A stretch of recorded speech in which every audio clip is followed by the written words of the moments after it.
You're retarded. How's it going, everyone? Yeah, it's on. Thank you. Winston, is that it? Wendell. I wish I had that name, then I'd just be the complete white package.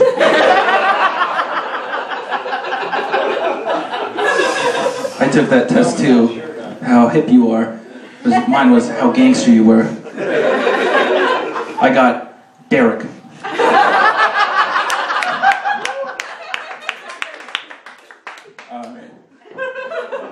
I went to New York City the other day, just this weekend, and I went to go see a Broadway play, do some stand-up. It was awesome. I loved it. I loved every second of it. I actually brought a girl with me, and I proposed.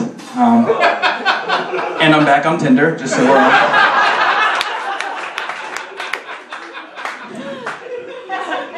No, but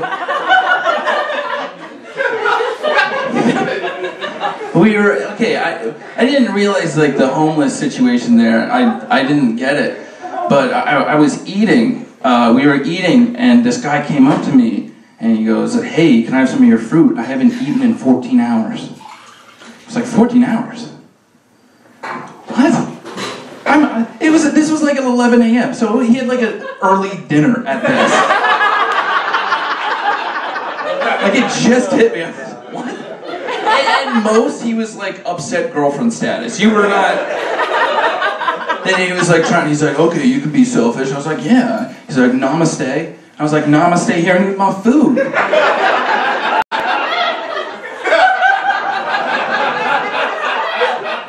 It was the greatest joke ever written.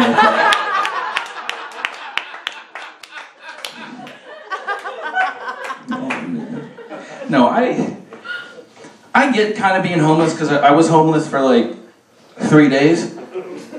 My mom kicked me out of the house and then locked the door and I couldn't get in. So it wasn't like real homeless. So like I understand it. I get it. 1 second. Yeah, I was homeless. Yeah. I'm just gonna throw this at you. You guys know the saying, drive sober or get pulled over? You guys get that? I didn't get pulled over, I crashed. So joke's on them.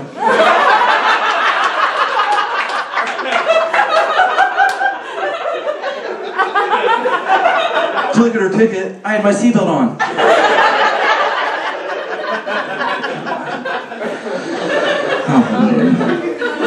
A lot of you know I don't drink anymore. I used to drink a lot. I remember, I'm going to tell you the story about the last time I drank, because it was one of the worst experiences of my life, and I loved it. All right, when you're alcoholic, you drink until you can't drink anymore, and until you pass out. And I was drinking at like 4 a.m. and I was like, oh, I got to stop doing this. So I started taking Tylenol PM when I was drinking. I know what you're thinking. That's a great idea. It's not. Okay?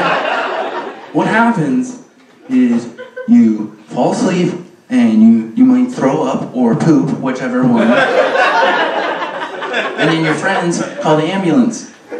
And then you wake up and you're like, no, I don't want to go. And you keep drinking. Like, you gotta go.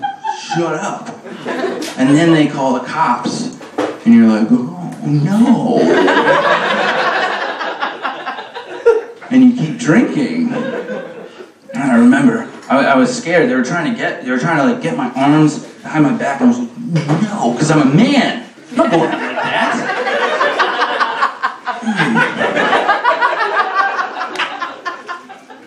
And then I was getting attitude with them. I can do that because I'm a white male. We can do that, okay? Don't be offended. That's just true. I'm not gonna get shot. But I remember he's trying to get me, and I was like, oh, Mr. Officer, like, what did you want to be when you were growing up? If you had dreams and goals and stuff.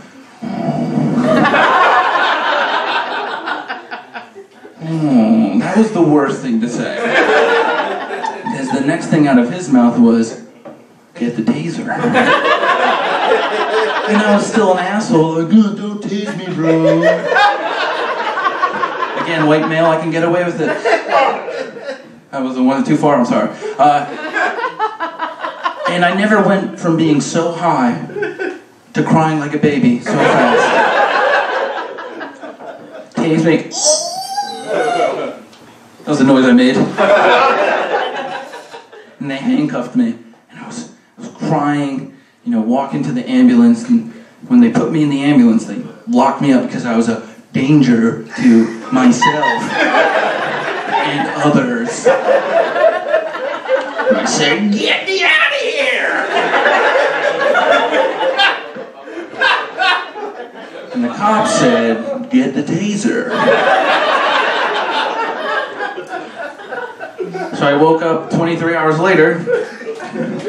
They must have put me to sleep. And I woke up. And you guys ever see those movies where people, like, they wake up from comas and everyone's like, oh, like, what's going on by their friends and family? Mine was a lot like that, but they were more disappointed. And I remember I woke up from the 23-hour coma because I thought I was peeing. Because they had a catheter to me. If you don't know what a catheter is, shut up, you're dumb. But I remember I woke up and I was like, whoa, like, there's a catheter in me, this is weird. And the nurse was like, yeah, just like real quick, what happened to your wiener? And I'm like, what did happen to my wiener? So I was like, and she's like, yeah, we had to use like a super big catheter. Yeah. And I was like, oh, yeah, let me tell you the story. That's how I thought maybe, like, what's going on? Like, I was actually nervous. This is the first time in my life I thought my wiener was gone. I was so nervous. My wiener, it's gone. But yeah, when I was in 10th grade, I got one of those 10th grade hand jobs. You guys remember. No bueno. And the girl's giving them, no one's enjoying them. Stop it. But anyway, the girl was really going hard at it. And then she took it by the top and she pulled down and it ripped my urethra. Hey, that's her.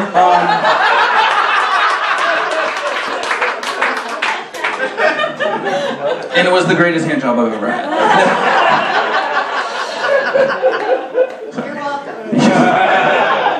But yeah, and now I probably should have went to the doctors immediately, but my mom is the mom that no matter what's wrong with me, she has to see it.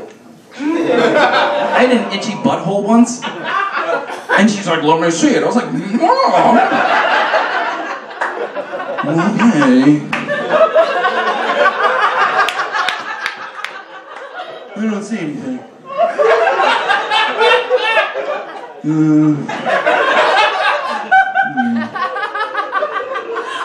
Yeah, I had to go. I went to the doctors, but I had to go to the doctors.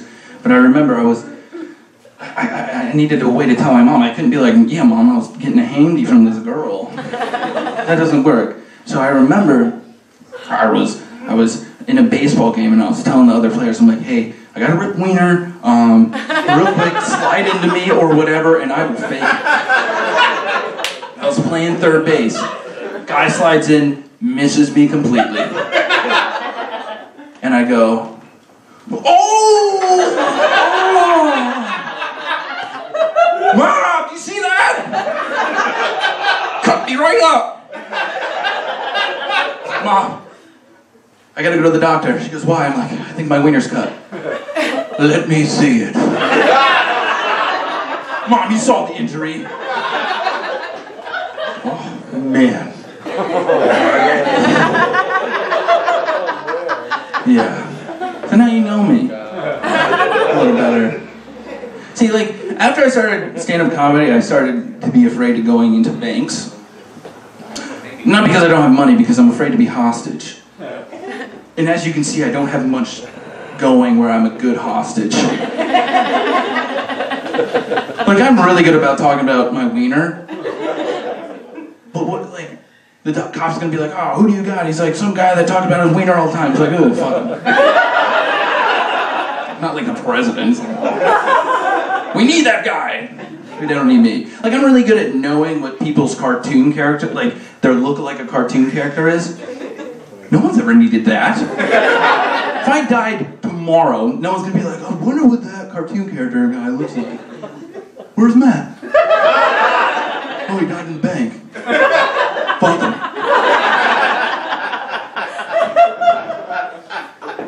Oh, man. It reminds me of when I went to West Philadelphia. I walked into a gas station, and when I walked in, there was someone holding up the place. Like that, or cooler than that. But, and I remember I walked in, and I was like, oh. Like I saw my mom masturbating. I was like, oh, God. Sorry. I didn't even call the cops. Just went to the next one. Because I needed chewing tobacco. That's an addiction right there. So I went in, and these two big black guys standing, and I was standing behind them. They go, that's not the line. This is the line. And I go, thanks, homie. And at that point, I can't just be like, give me some dip.